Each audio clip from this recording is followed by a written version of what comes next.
Muy bien, queridos hermanos y amigos, es un gusto saludarles desde acá de la sala de redacción de su programa de preguntas y respuestas.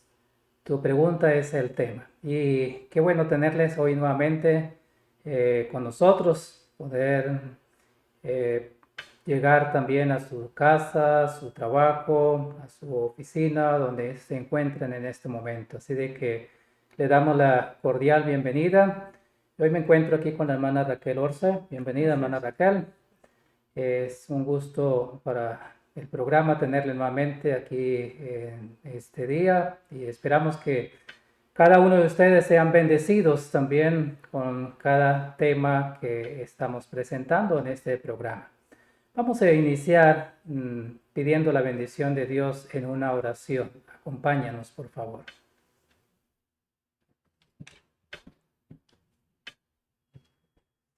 Padre nuestro que estás en los cielos, gracias te damos por la oportunidad que nos regala de poder estar delante de ti en este momento para rogar la bendición y también el perdón de nuestros pecados. Te pedimos, Señor, que tú puedas bendecir el programa de preguntas y respuestas.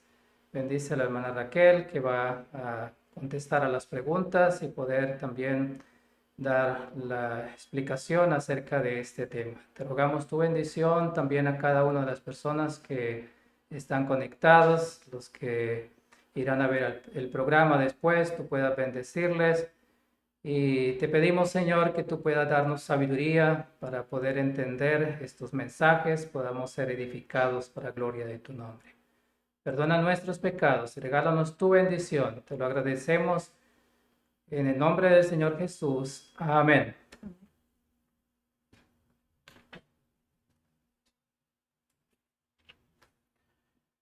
Muy bien, nuevamente extendemos una cordial bienvenida a cada una de las personas que ya se han conectado, que están con nosotros.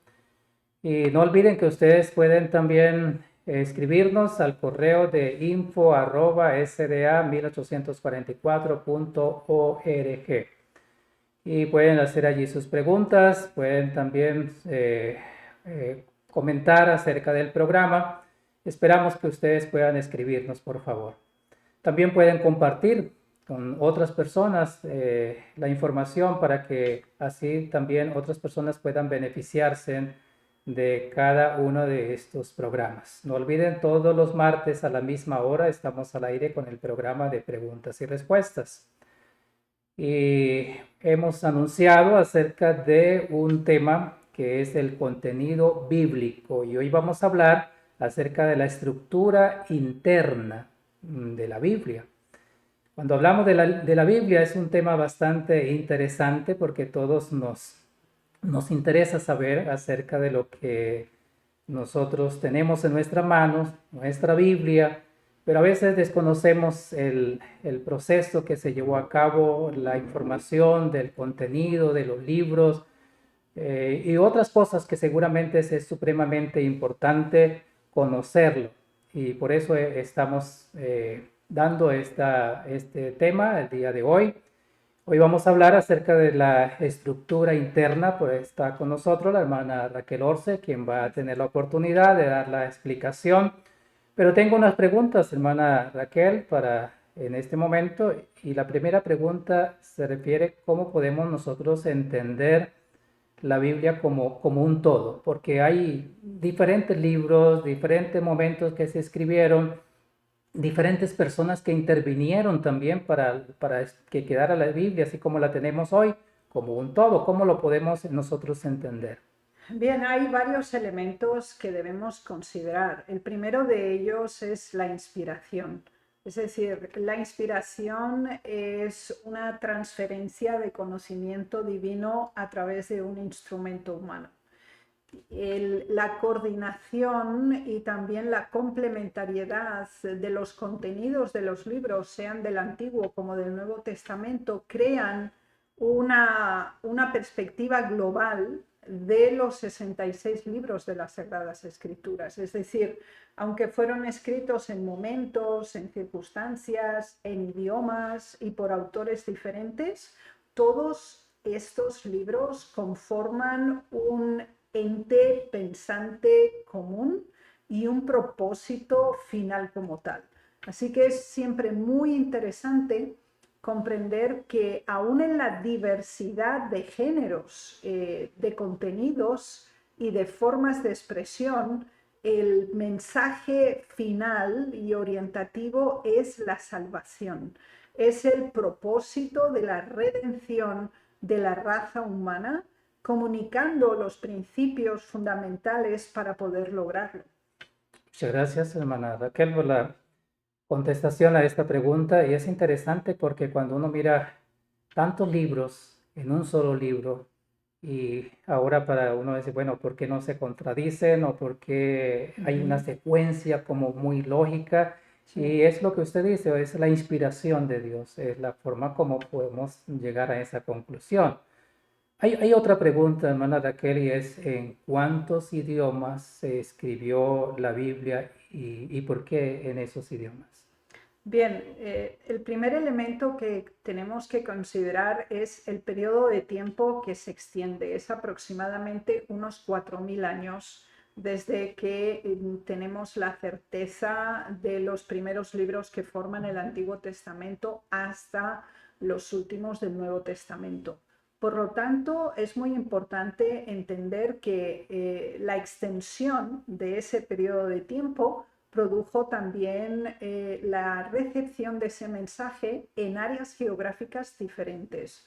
Esto produjo que los autores se expresaran en distintos idiomas de acuerdo al momento histórico en el que les tocó vivir. Por ejemplo, en el Antiguo Testamento conviven dos idiomas fundamentales, que es el hebreo clásico, que lo encontramos básicamente en los escritos previo a la llevada a la esclavitud del estado del sur, de Judea. Y otra segunda sección muy importante son los libros que se llaman post-exilíticos, es decir, los que se dieron después de que ellos regresaron de los 70 años de cautividad, donde ya encontramos el arameo de alguna manera hebraizado como una nueva perspectiva literaria de expresión, mientras que a su vez el Nuevo Testamento es mucho más homogéneo porque, de hecho, desde los Evangelios hasta el último libro de Apocalipsis, tenemos un siglo de duración, en contraste con más de 2000 años del Antiguo Testamento. Por lo tanto, es mucho más homogéneo lingüísticamente y por eso el griego koiné o el griego contemporáneo del primer siglo de nuestra era es el idioma de expresión del Nuevo Testamento. Muy bien, muy interesante. Entonces, el encontrar que no solo se usó un solo idioma, ¿no? Sino se mencionó tres idiomas prácticamente que se Sí. tuvieron en cuenta en cada momento de que hubo la persona que fue escogida para poder transmitir también lo que recibía de Dios. Tengo una pregunta más y es, ¿por qué es tan importante saber el cómo o cuándo o el por qué se escribió como tal? Porque la Biblia es un libro único en su estructura, así como en su contenido. Nosotros generalmente cuando tomamos un libro en nuestras manos, sabemos que capítulo 1, capítulo 2, capítulo 3, y esta es una secuencia en que el contenido se va desarrollando hasta llegar pues a una conclusión. Esto no es la práctica en las Sagradas Escrituras, simplemente porque cada libro en sí tiene un inicio, un desarrollo y un cierre. Lo que lleva a tener cierto problema de ubicación en el tiempo es porque también, tal como los libros aparecen en nuestras Biblias actuales, no corresponden siempre al orden en que fueron llevados a existencia. Por ejemplo, nosotros tenemos los libros de Ageo y Zacarías prácticamente en la parte final del Antiguo Testamento. Sin embargo, tienen que leerse paralelamente a Esdras y Nehemías, lo cual produce una distancia bastante importante cuando uno lo lee cronológicamente tal cual está, lo cual no corresponde al orden secuencial en el cual fueron dados. Interesante, ¿no? Porque a veces yo creo que cuando uno mira el libro de Job, ¿Sí? también lo mismo porque está casi en la mitad de la Biblia, pero Es el no, primero. ese no se escribió en ese momento, Exactamente. en ese orden como está allí, ¿no? Ujú. Y es interesante y pienso yo que eso creo que sería un tema interesante para analizarlo, ¿no? Sí. De cómo, cuál es el orden cronológico como tal de la estructura bíblica, ¿no? Interesante, pero yo quiero que usted pueda tomar su tiempo para poder explicarnos un poco más acerca de cada una de estas preguntas que se ha podido realizar, para conocer un poco más acerca de la estructura o del contenido interno de la Biblia. Por favor. Muchas gracias. Con la ayuda de Dios deseamos presentar 7 principios fundamentales que como mínimo deberíamos considerar cuando tomamos el sagrado libro en nuestras manos. Y para ello vamos a presentar una estructura interna orientativa general, pero que va a ser de gran ayuda en nuestra lectura y estudio sistemático. En primer lugar, desearía que consideremos la forma en la cual los escritos han sido preservados. Y tenemos varias referencias bíblicas, tanto en el Antiguo como en el Nuevo Testamento, que nos ayudan a facilitar esta comprensión. Leamos inicialmente la cita de Lucas 4:17 y nos dice así: y le entregaron el rollo del profeta Isaías. Al desenrollarlo, encontró el lugar donde está escrito. Esta es una cita de uno de los evangelios en el Nuevo Testamento. Sin embargo, se está haciendo una referencia directa a un libro del Antiguo.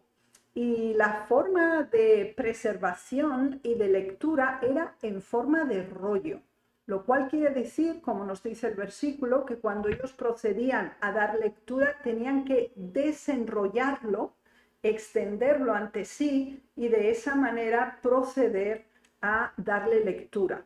Así que consideremos que la primera forma de transcripción no era un libro en el sentido de páginas una tras otra, cosidas o pegadas, sino que estaban enrolladas. Entonces, esto es algo muy importante porque también en muchos aspectos proféticos se usa el término de rollo y nos va a ayudar mucho más a comprender este punto.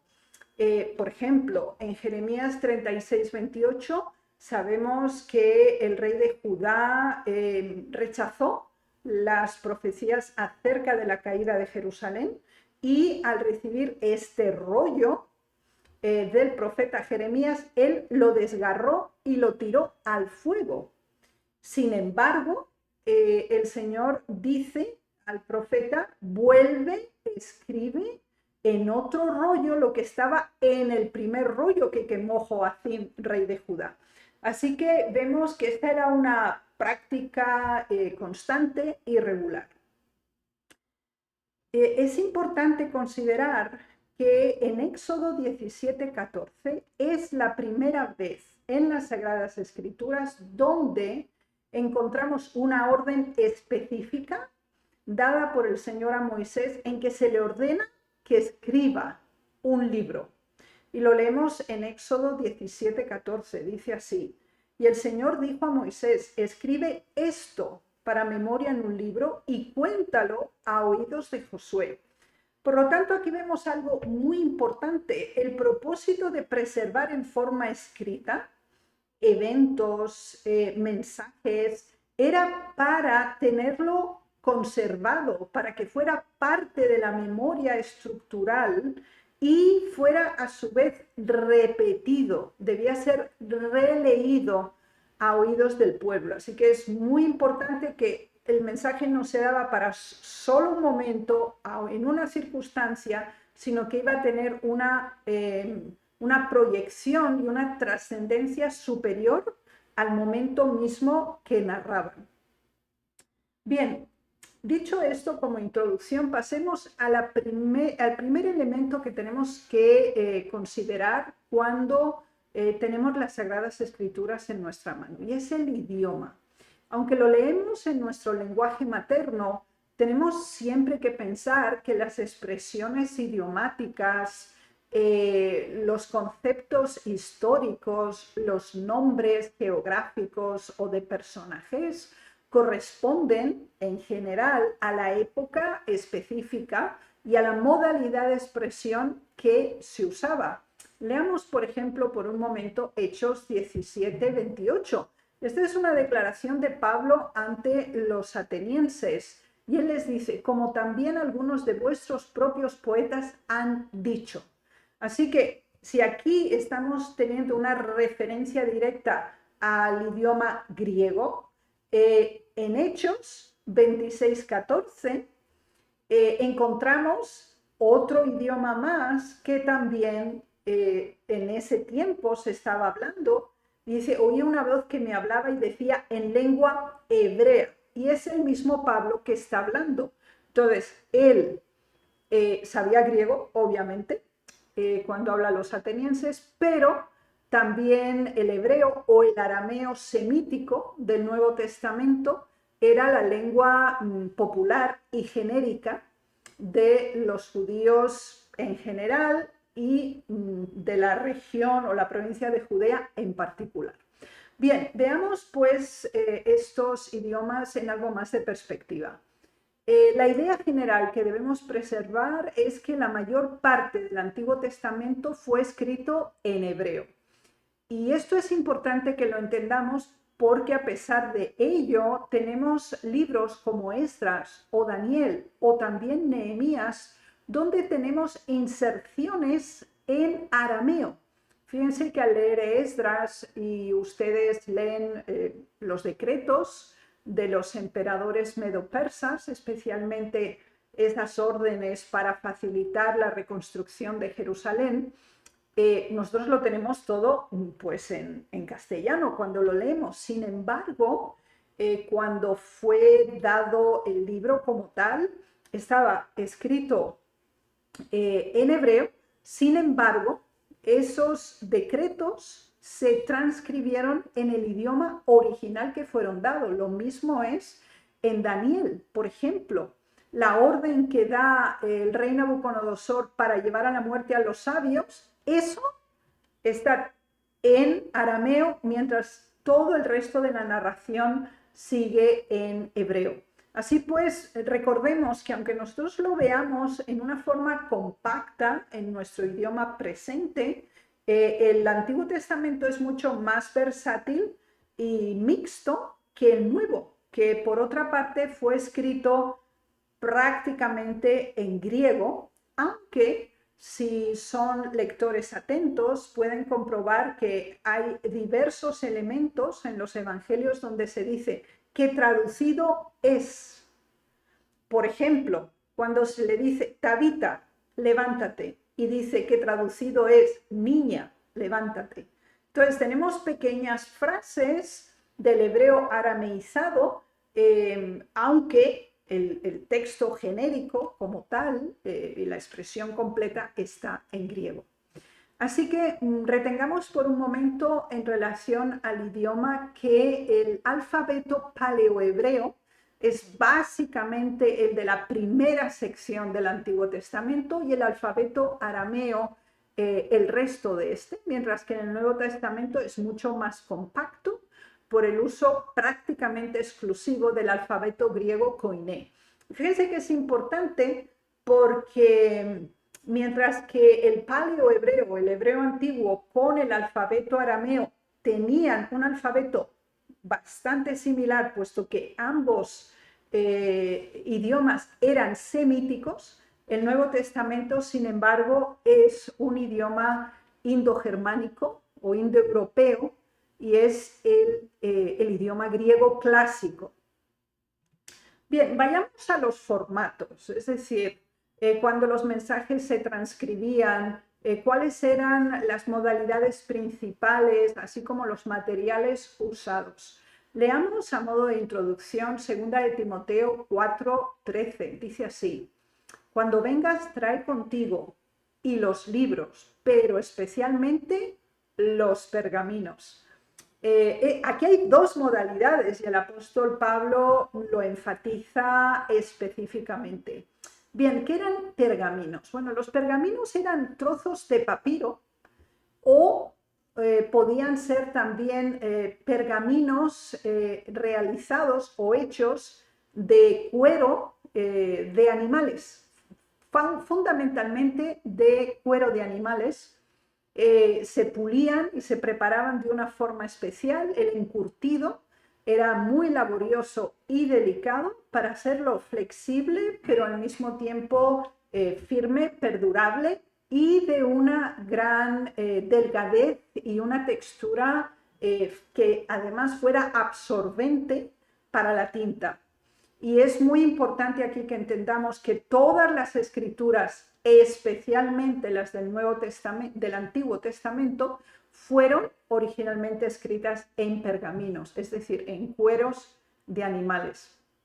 Después tenemos los códices, que cuando encontramos, como en esta cita de 2 de Timoteo 4:13, una referencia a libros, el códice es una encuadernación, no es un rollo, sino que es lo más parecido a lo que hoy conoceríamos como libro, puesto que se cortaba en secciones rectangulares, se unían entre sí, aunque fuera en una forma relativamente pues simple y quizás técnicamente algo primitivo. Sin embargo, podía ser, recuerden que el papel llega muchísimo más tarde, pero tenemos copias hechas en papel, también las había de pergamino o de papiro, así que prácticamente eran de origen vegetal como de origen animal. Y tenemos otra tercera modalidad de primeras fuentes que se han conseguido y es lo que se llama el palimpsesto.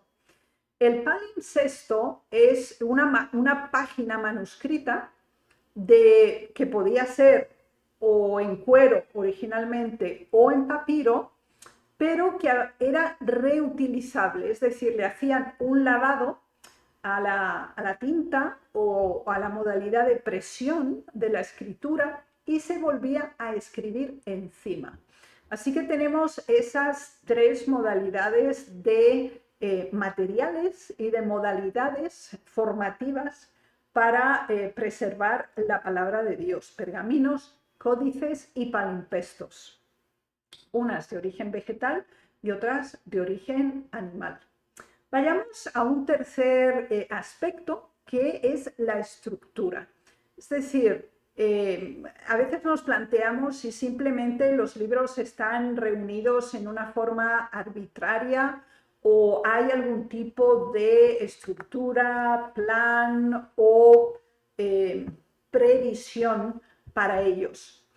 Es muy interesante ver en Lucas 16:16 el siguiente versículo. Dice: la ley y los profetas fueron hasta Juan. Se está refiriendo a Juan el Bautista. Desde entonces se predica el reino de Dios. Estos elementos estructurales, por una parte la ley y por otra los profetas, hasta Juan, hacen y presentan una referencia directa a la antigua dispensación. Mientras que prácticamente hacia el final del Evangelio escrito por Lucas, en el capítulo 24, versículos 44 y 45, tenemos un detalle mucho más específico. Entonces les dijo: estas son las palabras que os hablé cuando aún estaba con vosotros, que todo lo que está escrito acerca de mí, y presten atención en este momento, en la ley de Moisés, en los profetas y en los salmos, debe cumplirse. Entonces les abrió la mente para entender las escrituras. Recordemos por un momento que cuando el Señor Jesús, después de su resurrección, se presenta tras su ascensión primera al cielo y regresa al encontrarse con sus discípulos, él vuelve a reiterarles, repasarles, llamar su atención sobre los mensajes previamente dados, así como las profecías que en sí mismo se cumplieron. Y lo que ellos tenían como escrituras en este momento era única y exclusivamente el Antiguo Testamento. Y el mismo Señor Jesús estructura en una forma triple la división del Antiguo Testamento del siguiente modo. Se nos dice la ley de Moisés, lo cual implica los primeros 5 libros del Antiguo Testamento. Después tenemos en los profetas, es decir, no solo los libros proféticos, sino también los libros históricos, y una tercera categoría denominada en los salmos, que cubriría los libros que prácticamente cubren un 100% de su texto en forma poética. Si lo hacemos en forma comparativa, esta trilogía con el Nuevo Testamento, encontramos un paralelismo muy importante. Fíjense que si bajo el término ley tenemos los primeros 5 libros, Génesis, Éxodo, Levíticos, Números y Deuteronomios, la primera sección del Nuevo Testamento también se constituye de 4 libros fundamentales, que son los evangelios, y si pusiéramos Hechos de los Apóstoles, pues también cabrían como de 5 en 5. Si teníamos como segunda sección el aspecto de los profetas como perspectiva histórica, el libro íntegra y exclusivamente profético del Nuevo Testamento es el libro de Apocalipsis, aunque sea dicho de paso, tenemos varias epístolas del apóstol Pablo con contenido profético muy importante. Si los salmos eran los libros poéticos, esa tercera sección, no encontramos tal detalle en el Nuevo Testamento. Sin embargo, sí encontramos otra tercera sección, como son las epístolas o las modalidades, la modalidad literaria de transferir mensajes por medio de cartas. Así que esta estructura, si la pueden aprender en esta triple subdivisión en comparación con el Nuevo Testamento, es excelente para una mejor orientación en la lectura. Tenemos otro cuarto punto y es el texto como tal. ¿Cómo nos ha llegado? ¿Qué texto es el que pues nosotros estamos leyendo? Leamos a modo referencial Colosenses capítulo 4, versículo 16. Dice así: y cuando esta epístola, está hablando de la de Colosenses, sea leída entre vosotros, haced que se lea también en la iglesia de la Odisea, y que también leáis la epístola de la Odisea. Esto es muy diciente para conocer el intercambio epistolar y de las escrituras que se daban en la época. Es decir, la epístola de los Colosenses la tenemos dentro del Nuevo Testamento y sabemos que el apóstol Pablo no esperaba única y exclusivamente que lo leyeran los colosenses, la epístola, sino que a su vez se la entregaran para leerla a la Odisea, y que la carta que había sido enviada a la Odisea fuera a su vez intercambiada también con la de los colosenses. Así que el texto no era único, exclusivo o unilateral dirigido a un grupo humano, puesto que este debía ser intercambiado, tenía que ser a su vez dado a conocer, no única y exclusivamente a quien originalmente se refirió, lo cual le da ese aspecto global y universalista de los escritos.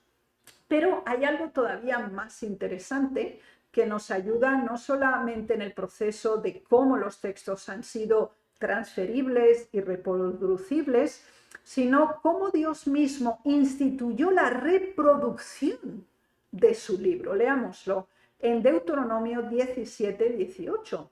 Y cuando se siente en el trono de su reino, le escribirá una copia de esta ley en un libro del que están delante de los sacerdotes levitas. Fíjense que este es muy importante. Yo les recomiendo que lean Deuteronomio 17 en forma íntegra, puesto que aquí el Señor predice al pueblo que llegará un momento en que ellos solicitarán tener una monarquía. Y ahora, siendo los sacerdotes levitas los guardas y custodios de estos 5 primeros libros, se les dice que una de las misiones que ellos tenían no era solamente oficiar en el tabernáculo, funcionar como jueces, como maestros y educadores del pueblo, sino que además ellos tenían que reproducir, tenían que copiar estos escritos. No era para que los 5 libros de Moisés se quedaran intactos, sino que fueran reproducidos. Y en este contexto, cada vez que un nuevo rey era coronado, el sumo sacerdote tenía que darle entrega de una copia completa de los 5 libros de Moisés. Y si siguen leyendo, dice, y leerá en ella todos los días. Así que la reproducción y la copia era una orden específica de Dios a su pueblo. Veamos 3 modalidades de esta reproducción. Tenemos la primera modalidad de documentos, que son los autógrafos, que no es lo que hoy pensamos simplemente una firma de un famoso, sino que autógrafos en relación a los manuscritos bíblicos se refieren al pergamino original que físicamente escribió el autor. Es decir, es el individuo escribiendo. Ese son los manuscritos autógrafos. No tenemos absolutamente ninguno original. No existen, no lo tenemos. Y si existen, pues aún no se han descubierto. Lo que sí tenemos son manuscritos. ¿Cuál es la diferencia? Los manuscritos son las copias escritas a mano del autógrafo original. Es decir, lo que nosotros tenemos hoy es copias de copias de copias. Y como tenemos tanta abundancia de copias por diferentes regiones, en diferentes idiomas y en diferente estructura, esto nos permite establecer cuál es el texto más fidedigno. Y a partir de ahí también todas las modalidades de copias separadamente de libros o en conjunto de libros. Por su parte, el quinto elemento muy importante es el contexto. Fíjese que Gálatas 4:4 nos dice, pero cuando vino el cumplimiento del tiempo, el Señor envió a su Hijo. Es una profecía enmarcada, Gálatas 4, con Daniel 9. Y esos tiempos en el que fue dado y en el que se cumplen, se unen en la declaración de este principio. Así que cuando leemos las Sagradas Escrituras, siempre, absolutamente, tenemos que tener en cuenta el tiempo, el lugar y las circunstancias. Sabemos que hay libros que se escribieron en Europa, libros que se escribieron en Asia, y es muy importante conocer no solamente el lugar geográfico, puesto que obviamente eso influye pues, en la descripción, el idioma que se ha hablado, las costumbres en estas áreas geográficas específicas. Hay que enmarcarlos en fecha, es decir, cuándo fue escrito, bajo qué imperio, cuál era la condición del escritor o del pueblo o del contenido que incluye, y las circunstancias. Eso fue hecho durante un periodo de paz, un periodo de esclavitud, un periodo de inestabilidad. Así que tiempo, lugar y circunstancias es un quinto elemento fundamental. Vayamos al sexto y penúltimo punto en nuestra reflexión de hoy acerca de la estructura interna, y es la interrelación y la coordinación entre el Antiguo y el Nuevo Testamento. Yo les recomiendo que lean Mateo capítulo 1 y capítulo 2 y se darán cuenta de esa perfecta complementariedad, porque van a ver que Mateo todo el tiempo dice, como decía el profeta, y narra la profecía. Inmediatamente dice, y así se cumplió. y sucesivamente. Mateo es muy específico en este punto, especialmente cubriendo los 2 primeros capítulos. Quiero solamente hacerles una referencia a Mateo 2, versículos 4 y 15. Dice así: y ellos le dijeron, en Belén de Judea, porque así está escrito por el profeta. Se cumple lo dicho por el Señor por medio del profeta. Así que Mateo 1 y 2 es un modelo perfecto de coordinación entre declaraciones del Antiguo y literalidad de cumplimiento en el Nuevo. Sin embargo, desearía que tuvieran una idea más genérica de estas fuentes de información, además de la interconexión dada entre el Antiguo y el Nuevo Testamento. El texto masorético es la forma hebrea estándar o estandarte de los libros de la Biblia judía. Es decir, hay algo importante que tenemos que entender. Nosotros tenemos manuscritos, textos de distintas épocas, pero el texto masorético forma parte de uno de los más fidedignos por el hecho de que es transcrito, copiado, también comentado por parte de distintas escuelas rabínicas en el periodo de los escribas judíos desde el 700 al 1000 antes de Cristo. Y esto es un grupo de fuentes muy importantes. Y les explico esto porque cuando nosotros tenemos una Biblia en nuestras manos, debemos ser conscientes de qué traducción es, cuáles son los textos primarios que se usaron para hacer tal traducción. Por esa razón pueden constatar diferencias importantes en versículos específicos que corresponden a traducciones de denominaciones y pueden tener un contenido en ciertos versículos completamente diferentes. Y no es que se ha provocado ese tipo de traducción, sino que simplemente se ha elegido un grupo de manuscritos diferente que es o no canónico, que eso será un tema separado. Algo que tenemos que es muy importante y ha sido fundamental para la verificación de los escritos del Antiguo como del Nuevo Testamento, y es el Códice de Leningrado. Es decir, eso corresponde aproximadamente al 1008, y discúlpeme que pone AC, porque es en inglés que era after Christ, pero en español debe ser después de Cristo. Y la mejor y más antigua copia del texto masorético es la del Códice de Leningrado.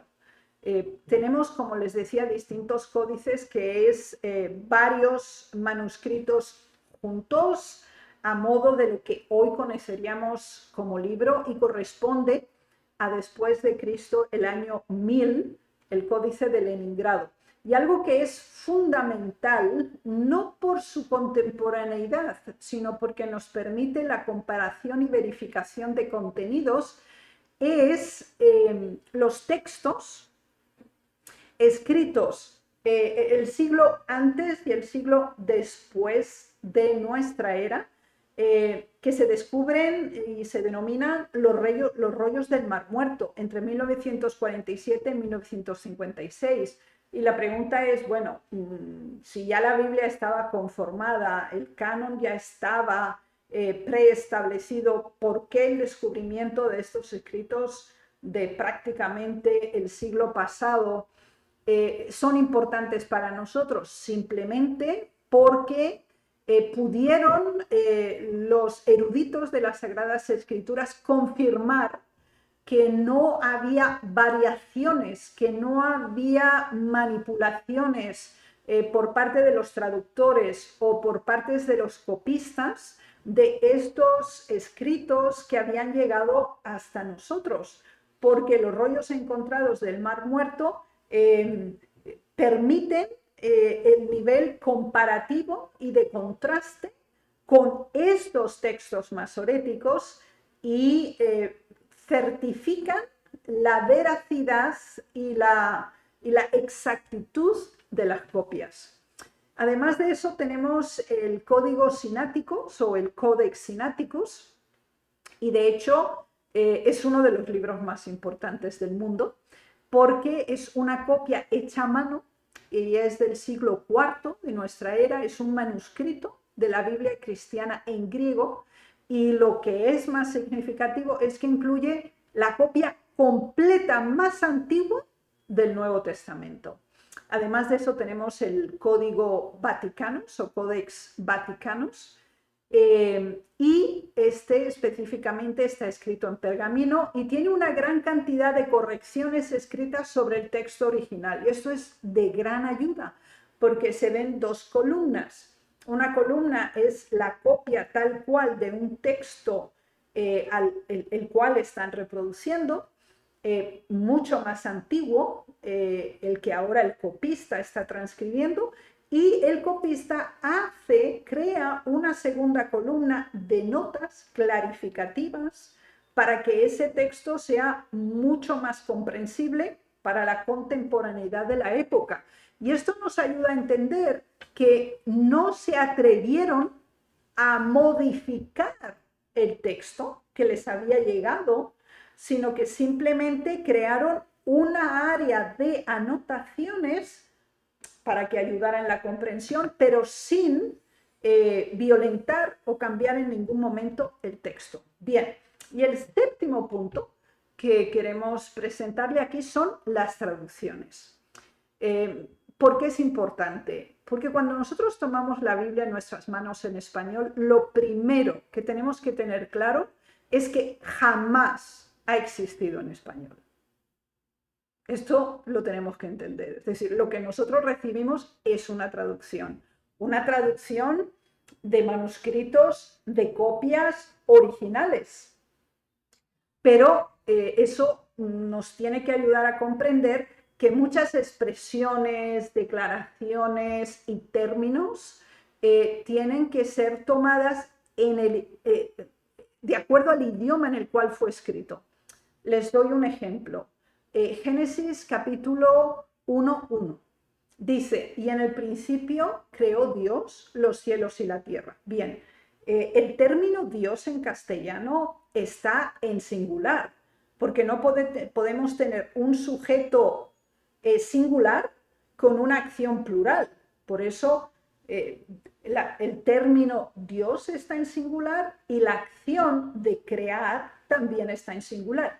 Sin embargo, en hebreo no es así. En hebreo el sujeto es plural y la acción está en singular. Y esto es muy importante para entender la complejidad de acerca de la deidad. Lo que, claro, en español no sería posible escribir una frase así, porque no lo permite ni la gramática ni la comprensión, pero en hebreo es absolutamente correcto. Por eso, si ustedes quieren siempre conocer ante alguna duda o a nivel de clarificación cómo estaba originalmente, consíganse una Biblia interlineal. ¿Qué quiere decir? La Biblia interlineal no es para leerla porque realmente es muy perturbante, en el sentido de que pues tiene la frase en hebreo o la frase en griego, dependiendo si estamos leyendo el Antiguo o el Nuevo, y entonces justo debajo de cada palabra está la traducción, sea al español o en inglés, dependiendo de lo que lo leamos.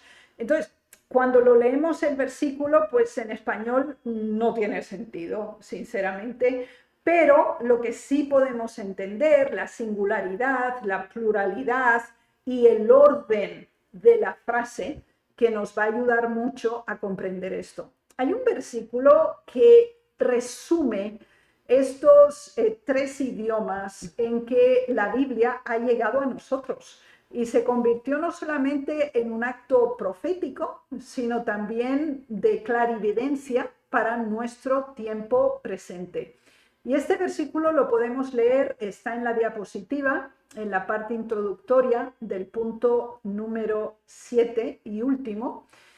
Y sabemos que en la cruz el título que se le dio a Jesús, Rey de los Judíos, fue escrito, como se nos dice aquí en Juan 19:20, dice, leamos todo el versículo. Este título decía entonces mucho de los judíos porque el lugar donde crucificaron a Jesús estaba al lado de la ciudad y estaba escrito en hebreo, en griego y en latín.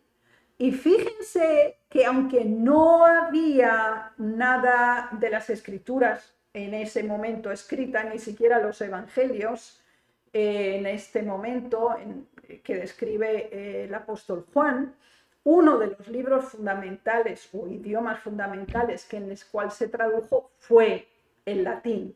Y por eso ustedes pueden ver aquí este pequeño esquema donde nosotros contamos con 4 versiones fundamentales. El texto masorético, ya lo hemos explicado, la Septuaginta o la traducción de los 70, la Vulgata, y esta es la versión latina de los textos en hebreo y en griego, escritos en latín, y después tenemos la versión de la Peshitta, que es una traducción al siriaco.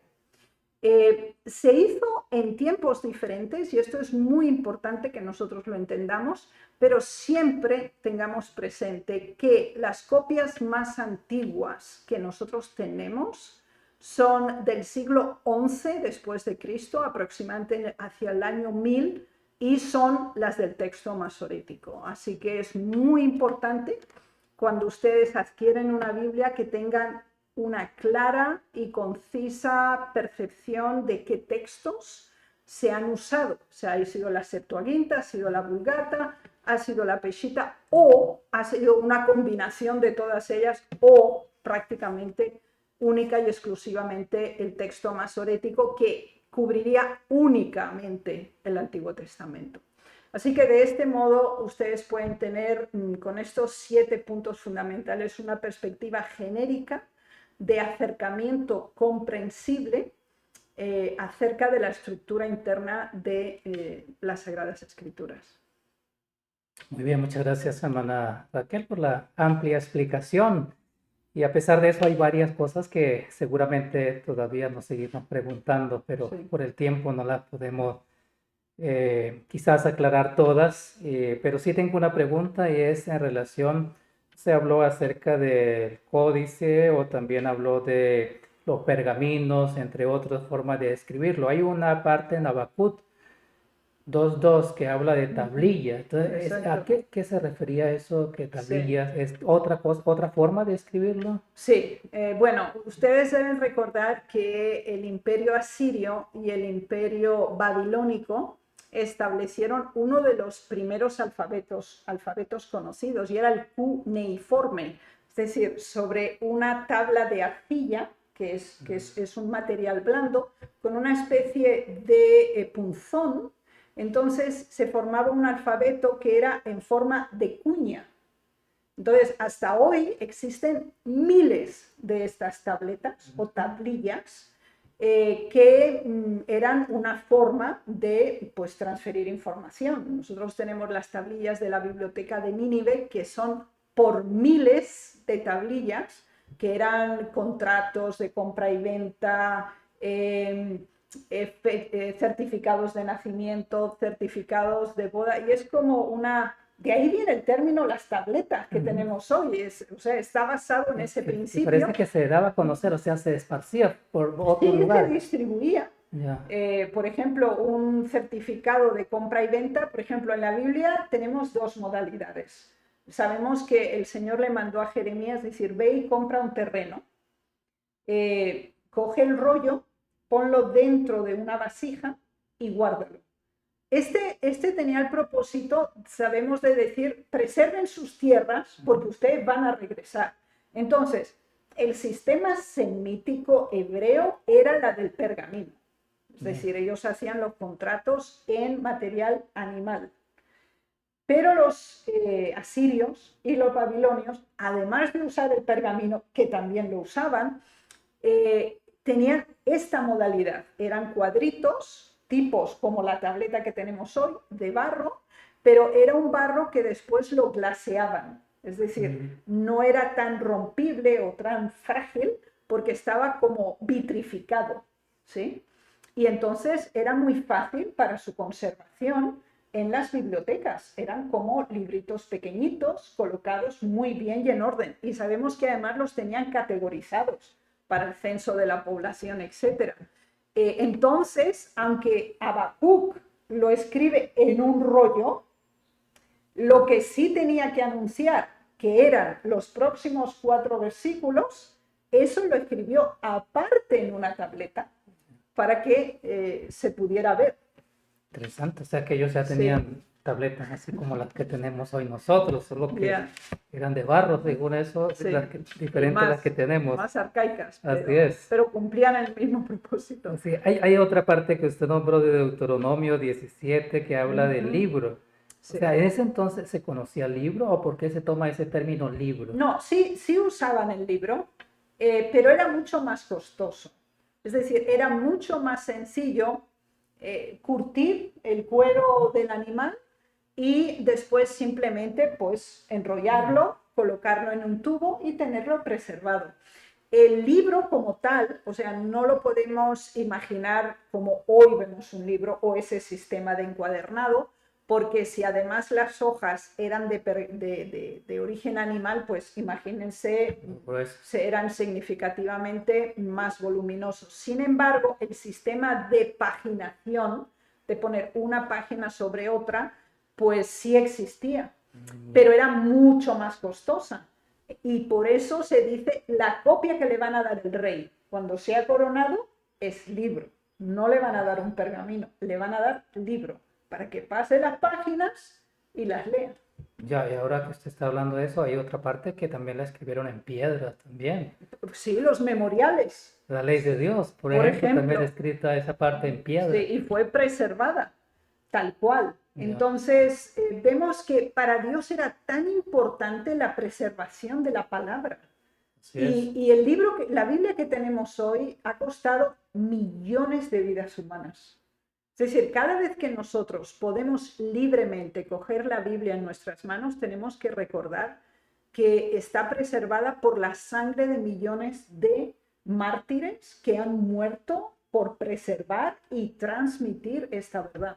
Ya, hasta la Edad Media todavía había ese mismo sistema, ¿no? Sí. Muy bien, queridos hermanos, creo que el tiempo se nos ha ido y hay preguntas. Seguramente ustedes también tienen preguntas y las pueden enviar, por favor, al correo de info@sda1844.org.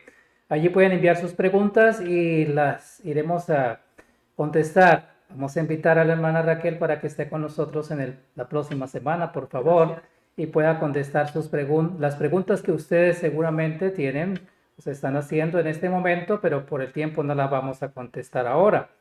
Así de que hay un tema bastante interesante y es el canon y la cronología, que sería interesante si la próxima semana podamos hablar un poco acerca de esto, por favor. Dios mediante. Ok, muchas gracias. Y muchas gracias a ustedes por habernos acompañado en el día de hoy. Vamos a terminar con una oración. Por favor, acompáñanos.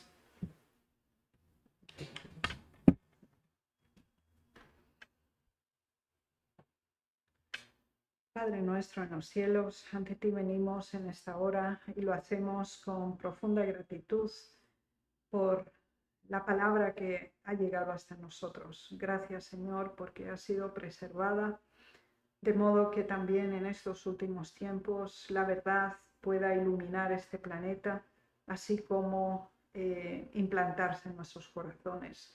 Ayúdanos, Señor, a amar tu palabra, deleitarnos en ella y hacerla nuestra por el poder de tu Espíritu. En el nombre de Jesús. Amén. Amén.